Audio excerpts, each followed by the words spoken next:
ಶಿವಣ್ಣ ಅವರು ಯಾವ ರೀತಿ ಸ್ಪಂದಿಸಿದ್ರು ಅರ್ಥ ಮಾಡ್ಕೊಂಡು ಬಾಯಿ ಮುಚ್ಕೊಂಡಿರ್ಬೇಕು. ಇದು ಮರ್ಯಾದಸ್ಥರ ಲಕ್ಷಣ. ಹೇಳ್ರಿ ನನಗೆ ಅದನ್ನ ಕಟ್ಕೊಂಡು ಏನು ಮಾಡಬೇಕು, ಏನ್ರಿ ಮಾಡಬೇಕು? ಅವ್ರಿಗೆ ಯಾಕ್ರಿ? ಅವ್ರ ಮನೇದು ನೋಡ್ಕೊಳ್ಳಿರಿ. ಊರಿಗೆ ಗೊತ್ತಿದ್ದು ಬಂದು ಕಿವಿಲಿ ಹೇಳೋ ಥರ ಅದನ್ನ ಹಗಲೆಲ್ಲ ಅದನ್ನೇ ನಾನು ಹೇಳ್ತಾ ಇರೋದು ಕಂಡಿಗ್ರಿಗೆ. ಮುಂದೆ ಬನ್ನಿರಿ ಈ ಥರ ಎಲ್ಲ ಒಂದು ಇದನ್ನು ಎಬ್ಸಿ ಅದಕ್ಕೆ ಉತ್ತರ ಕೊಡೋ. ನೋ ಕಮೆಂಟ್ಸ್ ಕೊಡಲ್ಲ. Will not give comment. ನನ್ನ ತಾಯಿಯವರು ಕೊಟ್ಟಿರೋ ಮಾತದು. ನಾನು ನನ್ನ ತಾಯಿಯವ್ರಿಗೆ ಕೊಟ್ಟಿರೋ ಮಾತು.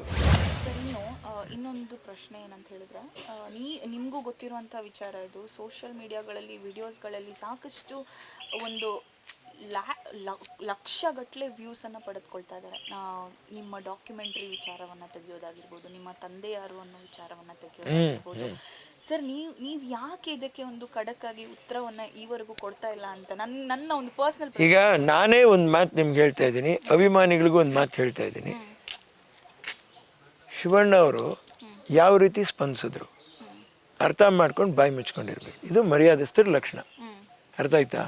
ನಾನೇನು ಹೇಳ್ತಾ ಇದ್ದೀನಿ, ಇದರಿಂದ ದೇಶದಲ್ಲಿ GST ಕಮ್ಮಿ ಆಗುತ್ತಾ ಹೇಳ್ರಿ? ಪೆಟ್ರೋಲ್ ರೇಟ್ ಕಮ್ಮಿ ಆಗುತ್ತಾ ಹೇಳ್ರಿ? ಏನು ಹಾರ್ಟ್ ಆಪ್ರೇಷನ್ ಮಾಡ್ತಾರಲ್ಲ, 6 ಲಕ್ಷ 7 ಲಕ್ಷ 25,000ಕ್ಕಾಗತ್ತಾ ಹೇಳ್ರಿ? ನನಗೆ ಒದ್ದಾಡ್ತಾವ್ರಲ್ಲ ಜನರು, ಮೀಸಲಾತಿ ದುಡ್ಡಿಲ್ಲ ಅದಿಲ್ಲ ಅಂತ, ಅದು ಸರಿ ಹೋಗುತ್ತಾ? ಹಾಂ, ಡಾಲರು 82 ರೂಪಾಯಿ ಆಗಿದೆಯಲ್ಲ, $1 1 ರೂಪಾಯಿ ಆಯ್ತದ ಹೇಳ್ರಿ? ನನಗೆ ಅದನ್ನ ಕಟ್ಕೊಂಡು ಏನು ಮಾಡಬೇಕು, ಮಾಡಬೇಕು? ಅವ್ರಿಗೆ ಯಾಕ್ರಿ? ಅವ್ರ ಮನೇದು ನೋಡ್ಕೊಳ್ಳಿರಿ. ಅವ್ರ ತಂದೆಯವ್ರ ತಂದೆನೋ ತಾತನ ಕೇಳಿರಿ, ಹೇಳ್ತಾರೆ.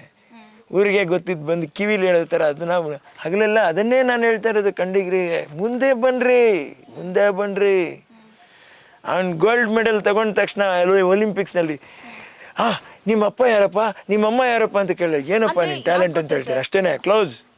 ಪ್ರತಿಯೊಂದು ನಿಮ್ಮ ಒಂದು ಪರ್ಸನಲ್ ಲೈಫನ್ನು ಇಟ್ಕೊಂಡು, ನಿಮ್ಮ ಮನೆಯಲ್ಲಿರುವಂತಹ ಭಾವಚಿತ್ರಗಳನ್ನು ಇಟ್ಕೊಂಡು ಅದನ್ನು ಎಡಿಟ್ ಮಾಡಿದ್ದಾರೆ, ಅಥವಾ ನಿಮ್ಮ ಒಂದು ಪ್ರತಿಯೊಂದು ಚಿಕ್ಕ ವಿಷಯವನ್ನು ಫಾಲೋ ಅಪ್ ಮಾಡಿಕೊಂಡು ನಮ್ಮ ಹತ್ರ ಡಾಕ್ಯುಮೆಂಟ್ಸ್ ಇದೆ, ನಾವು ನಿಮಗೆ ಪ್ರೊಡ್ಯೂಸ್ ಮಾಡ್ತೀವಿ, ಅದು ಇದು ಅಂತೆಲ್ಲ. ಈಗ ನೋಡ್ರಿ, ಎಲ್ಲ ಒಂದು ಇತಿಶ್ರೀ ಆಡಬೇಕು ಅನ್ನುವಂಥ ಕೆಲಸ ಅವರಿಗಿತ್ತು ಅಂದರೆ ಅವರೇ ಇಟ್ಕೊಳ್ಳಿ. Vinod Raj is the last person ಈ ಥರ ಎಲ್ಲ ಒಂದು ಇದನ್ನು ಎಬ್ಸಿ ಅದಕ್ಕೆ ಉತ್ತರ ಕೊಡೋ. ನೋ ಕಮೆಂಟ್ಸ್ ಕೊಡಲ್ಲ. Will not give comment. ನನ್ನ ತಾಯಿಯವರು ಕೊಟ್ಟಿರೋ ಮಾತದು. ನಾನು ನನ್ನ ತಾಯಿಯವ್ರಿಗೆ ಕೊಟ್ಟಿರೋ ಮಾತು. ಇನ್ನೊಂದು ಸರಿ ಹೇಳ್ತಾ ಇದ್ದೀನಿ, ನನ್ನ ತಾಯಿಯವರು ಕೊಟ್ಟಿರುವಂಥ ಮಾತು ಯಾರಿಗೆ ಅನ್ನುವಂಥದ್ದು ನೀವು ಯೋಚನೆ ಮಾಡಿರಿ. ಅದೇ ಮಾತು ನಾನು ನನ್ನ ತಾಯಿಯವ್ರಿಗೆ ಕೊಟ್ಟಿದ್ದೀನಿ. ಅವರದೇ ಈ ಮಣ್ಣು ಒಳಗೆ ವಿನೋದ್ ರಾಜ್ ಹೋಗೋವರೆಗೂ ಮಾತಾಡಲ್ಲ. ಕನ್ನಡಿಗರೇ, ತ್ಯಾಗಮಯ್ಯ ಒಂದು ಬುದ್ಧಿನ ಕಲೀರಿ, ಅರ್ಥ ಮಾಡ್ಕೊಂಬಿಡ್ರಿ. ತ್ಯಾಗ ಇರಬೇಕು ಅದರಲ್ಲಿ. ಆ ತ್ಯಾಗಕ್ಕೆ ಶ್ರೇಷ್ಠತೆ ಇರೋದು, ಬೆಲೆ ಇರೋದು. ನಾವು ಗುರುಮೂಲ ನದಿಮೂಲ ಹುಡುಕ್ಬಿಟ್ಟು ಇನ್ನೊಂದನ್ನು ಮಾಡಿ ಮತ್ತೊಂದನ್ನು ಮಾಡಿ ಮಾಡಬಾರ್ದು, ಒಳ್ಳೇದಲ್ಲ. ಅಷ್ಟೇ. ಅಷ್ಟೇ. No comments. ನೀವು ಎಷ್ಟಾನ ಹೇಳ್ತಾ ಹೋಗಿ, ನೋ ಕಮೆಂಟ್ಸ್. ನಾವು ಮಾಡೋದು ಒಳ್ಳೆ ಕೆಲಸ ಮಾಡ್ಕೊಂಡು ಹೋಗ್ತೀವಿ. ಇವತ್ತು ಇಡೀ 15 ಹಳ್ಳಿ ಉದ್ಧಾರ ಮಾಡಿದ್ದೀವಿ, ಮಾಡಲಿ ಬೇರೆಯವರು ಕೂತ್ಕೊಂಡು, ಅಷ್ಟೇ ಮಾಡ್ರಿ. ಓಕೆ ಸರ್, ಇನ್ನು ಶಿವಣ್ಣ ಅವರು ನಿಮ್ಮ ಬ್ಯಾಕ್ ಸಪೋರ್ಟ್ ಅಂದರೆ ಏನಾದರೂ ಒಂದು ಬಂದರೆ ಅವ್ರು ನಿಮ್ಮ ಜೊತೆಗೆ ಬಂದು ಅದೊಂದು ಬ್ಯಾಕ್ ಬೋನ್ ಥರ ನಿಲ್ತಾರೆ, ಅಥವಾ ನಿಮಗೊಂದು ಸಪೋರ್ಟ್ ಆಗಿದ್ದಾರೆ, ಅವ್ರ ಬಗ್ಗೆ ಏನು ಹೇಳಿ? ಈಗ ಅದನ್ನೇ ನಾನು ಹೇಳ್ತಾ ಇದ್ದೀನಿಲ್ಲ, ಇಷ್ಟು ಜನ ವಿಕೃತ ಮನೋಭಾವನೆ ಇರ್ತಕ್ಕಂಥವ್ರು ಶಿವಣ್ಣ ಅವ್ರನ್ನೇ ಬೈಲಿ. ಯಾಕೆ ಹೋಯ್ತೆ, ನಿನಗೇನು ಬುದ್ಧಿ ಇದೆಯಾ ಅಂತ ಹೇಳ್ಬಿಟ್ಟು ಯಾರು ಪ್ರಶ್ನೆ ಮಾಡಲ್ಲ. ಸುಮ್ಮನೆ ಆರಾಮಾಗಿರಿ, ಕೇಳ್ರಿ. ಕೆಲಸ ಇಲ್ಲಿ ಕತ್ತದ್ನಂತೆ.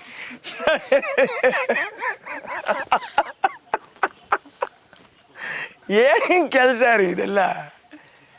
ಮಾಡಬಾರ್ದಪ್ಪಾಜಿ. ನಾವು ಬೆಳಿಬೇಕು, ಉದ್ಧಾರ ಆಗಬೇಕು, ಸ್ಟ್ರಾಂಗ್ ಆಗಬೇಕು, ಪೊಳ್ಳಾಗಬಾರ್ದು ಜೀವನದಲ್ಲಿ. ಹೌದಾ ಅಲ್ವಾ? ಅಷ್ಟೇ. ನಿಮ್ಮ ಫೇವ್ರೆಟ್ ಆಕ್ಟರ್ ಯಾರು ಸರ್? ಈಗ ಎಲ್ಲ ಆ್ಯಕ್ಟರ್ಸು ನಮ್ಮ ಫೇವ್ರೇಟ್ ಅಮ್ಮ. ಮುಂಚೆನೂ ಅಷ್ಟೇ, ಎಲ್ಲ ಆ್ಯಕ್ಟರ್ಸು ಫೇವ್ರೇಟನ್ನೇ. ಅದು ಹಿಂದಿ ಆಗಲಿ, ತಮಿಳಾಗಲಿ, ತೆಲುಗು, ಎಲ್ಲರೂ ಫೇವ್ರೇಟನ್ನೇ. ಅವ್ರವ್ರಿಗೆ ಒಂದೊಂದು ಟ್ಯಾಲೆಂಟ್ ಇತ್ತು. ಒಬ್ರಿಗೆ ಟ್ಯಾಲೆಂಟ್ ಇದೆ ಅಂತ ನಾವು ಹೆಂಗೆ ಹೇಳೋಕ್ಕಾಗತ್ತೆ? ಇವತ್ತು ಶಿವಣ್ಣವ್ರ ಪಾಪ ನನ್ನ ಕಮಲಾಸನ್ ಫ್ಯಾನ್ ಅಂತ ಹೇಳೋರು. ಪಾಪ ಅವ್ರು ಏನು ಅಂದರೆ ಮುಗ್ಧತೆ, ಓಪನ್ನಾಗಿ ಅವರು ಹೇಳ್ಬಿಡ್ತಾರೆ. ಓಪನ್ನಾಗಿ ಅವ್ರಿಗೂ ಕೋಪ ಬಂದ್ಬಿಡುತ್ತೆ. ನೀವು ಹೇಗೆ ತಗೊಳ್ತೀರಾ, ಹೇಗೆ ಜೀರ್ಣಿಸ್ಕೋತೀರಾ ಅಂದಮೇಲೆ ಅದು ಹೋಗುತ್ತೆ ಅಷ್ಟೇ. ನಾವು ಯಾವುದನ್ನು ಯಾರನ್ನು ಎಲ್ಲರೂ ನಮ್ಮ ಕಂಡದವರೇ, ವಿಶ್ವಾಸ ಪ್ರೀತಿ ಇರುತ್ತೆ. ಎಲ್ಲ ಬೆರಳು ಒಂದೇ ಥರ ಇರಲ್ಲ. ಇದು ಚಿಕ್ಕದು ಅಂತ ನಾವು ಇದನ್ನ ಕಟ್ ಮಾಡಿ ಸಾಕೋಕ್ಕಾಗಲ್ಲ, ಕಿರಿ ಬೆರಳು ಅಂತ, ಹಾಗೇನೆ ಅದು ಅಷ್ಟೇ. ಸರ್, ಇನ್ನು ಪಂಚೆ ಉಟ್ಕೊಳ್ತೀರಿ ನೀವು ಯೂಶುವಲಿ, ದಕ್ಷಿಣ ಕನ್ನಡದ ಒಂದು ಎಸೆನ್ಸ್ ಹೇಗೆ? ಹೌದು ಹೌದು, ಅದು ಅಮ್ಮವರೇ ಹೇಳ್ಕೊಟ್ಟಿದ್ದು ನನಗೆ. ಇತ್ತೀಚೆಗೆ ಒಂದು 2 ವರ್ಷ ಕೆಳಗಡೆ ಕೊರೋನಾ ಇದ್ದಿದ್ದ ಟೈಮು. ಏಯ್, ಯಾರು ಕಟ್ಕೊಬೇಕು ನೀನು, ಇಲ್ಲ ಯಾರು ನೋಡಿ ಮೆಚ್ಕೋಬೇಕು ನಿನ್ನ, ಈಗ ಸಿನಿಮಾ ಇಲ್ಲ ಏನಿಲ್ಲ, ಆ್ಯಕ್ಟಿಗೆ ಪಂಚೆ ಸುತ್ಕೊಂಡು ಒಂದು ಮುಂಡು ಒಂದು ತುಂಡು ಅಂತಾರೆ ಕಣ ನಮ್ಮ ಇದರಲ್ಲಿ, ಹಾಕ್ಕೊಂಡು ಪಂಚೆ ಸುತ್ಕೊ, ಕ್ಲೀನಾಗಿ ಶರ್ಟ್ ಹಾಕೋ, ಹೋಗಿ ಕೆಲಸ ಮಾಡಿ, ಯಾರು ನಿನ್ನ ನೋಡಲ್ಲ, ನಿನ್ನ ಕೆಲಸ ಕ್ಲೀನಾಗಿ ಆಗುತ್ತೆ.